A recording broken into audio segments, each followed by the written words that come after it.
Hi, this is Jennifer from Positively Learning, and today's video is going to be so fast. We're going to be talking about visuals that we can use to support calming strategies in our classroom. Now, if you've been following me for a while, you know I have a huge array of visuals.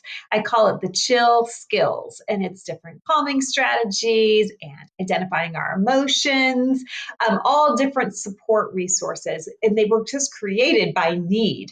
Now, one thing though that I want to just expand upon a little bit is visuals that help us support deep breathing. Now, I am not a breathing expert. In fact, I'm one of those people that I sometimes hold my breath when I get stressed out. So this is more for me than anyone else.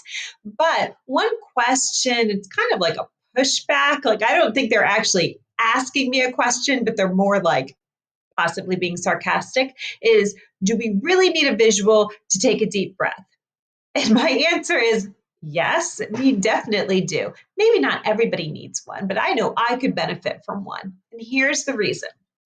What if you were working with small children, and whether this is in your household or in the classroom, you probably have already seen this and you know this. I'm preaching to the choir. But if you hand a child something when they are really upset and say it's something that they hold on to, obviously if you hand it to them and they throw it, it's not going to help, but it's something that they can look at, maybe touch. It could serve as that little window of distraction so that they can just have that moment, gather themselves. And then hopefully you've filled in some of those skills oh, take a deep breath and, oh, give yourself a positive statement or whatever works. Everybody's so individual. But you probably have seen this work before. I know one thing that I loved to do was to give a child one of those sand timers where they could just watch that sand. It was just very peaceful to watch the sand go down. I like the 2 or the 3 minute timers. You can buy really inexpensive ones. And on one hand, I highly recommend that because they're not disposable, but sometimes they feel like they are. And you can just buy a mass quantity for very little. But then also you can get those larger ones, and those are more durable, but they also are very visual. Students I've seen students hold it up like this and just watch the sand, and it's calming, and they just get that moment. Often when we get our mind off something, then we catch that deep breath. Now, I am not suggesting distracting oh, here's a piece of candy so you forget about this. No, that's not going to help them, right? But we just want to gather a moment so that we can get ourselves together to employ those skills that we hopefully have in our learning. So that is what a deep breathing visual is all about. You probably already know this. So what I've done is I've created a blog post and saying yes, we do know how to take deep breaths, but these visual cues can help support. What I have is these cards that you can flip, and just even that flipping motion can help give a young person who's struggling something to do while they're seeing those supportive visuals and those reminders to take a deep breath. These that I'm showing you right now on the screen have countdowns from 5 to 1, and that visual is that blowing that dandelion.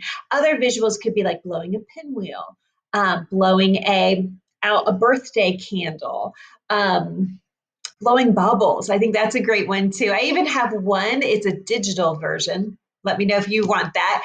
But it's blowing on hot soup. You can even do hot chocolate, something fun. All right, so you get the idea. So these visuals are giving that visual reminder. There's text, if they're hearing it being read or they're reading it, there's that auditory. What it also does is it gives a little bit of a tactile, whether you're flipping the cards or you're touching the numbers as you count backwards.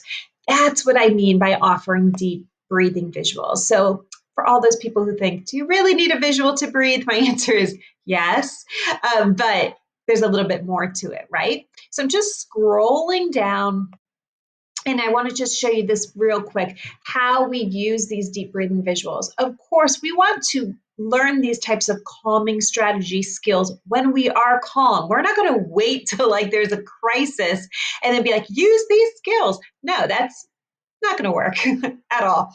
But you might do a read aloud if you're working with a young child and there's a character that's having stressful moment, and let's see how they handle it, or what would you tell them? And children are so good at this, and they're good at transferring this information. So that's probably how I would kick off the conversation. I would introduce the visuals, and especially like the touch part. It's like counting backwards, touching the dandelion, flipping the cards one by one, those types of things. And then, of course, I would do tons of modeling. I've even done it where I'm like, oh, that is really stressful. I need to take a moment. I'm going to take a few breaths. Ooh, and I model doing that slowly. And then I can say, oh, I feel much better. Like that problem is still there. We don't want to like throw things like brush things under the rug, but like, yes, it's still there. But you know what? I can handle this better now. All right, so that's that. What I want to do is give, I give some book suggestions as well. And then I also have the deep breathing visuals kit. So let me show you that really quickly.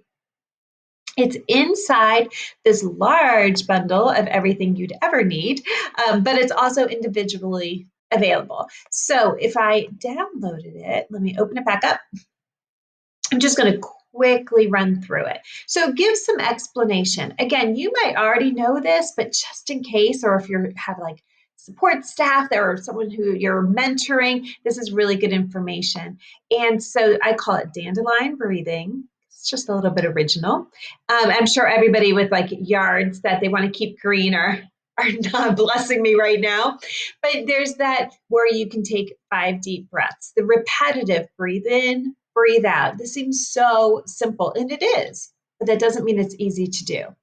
And then I have one that's more of like adaptable book where those pieces, the 5, 4, 3, 2, 1 visuals are cut off the bottom and you can place them as you go. That's another visual.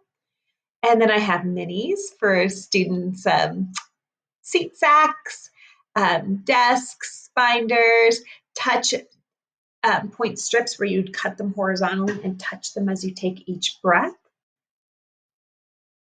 And then some cue cards. And I will say these are the ones I probably use the very most, just because my students love like anything on a book ring that you can flip. And then here's some posters. I'm going to go through them a little bit faster. And then I've got the entire thing in, let me see if I can scroll down. I have the entire thing in black and white as well. So if you want to like print them on soft colors or colors that match your classroom a little bit better, whatever it works for you. All right, so what I will do is I will be sure to link these and link the blog post where you can just get a little bit more details that I wrote just from my own experience, those book suggestions, and get a closer glimpse at the visuals themselves. All right, thank you so much. Let me know if you have any questions.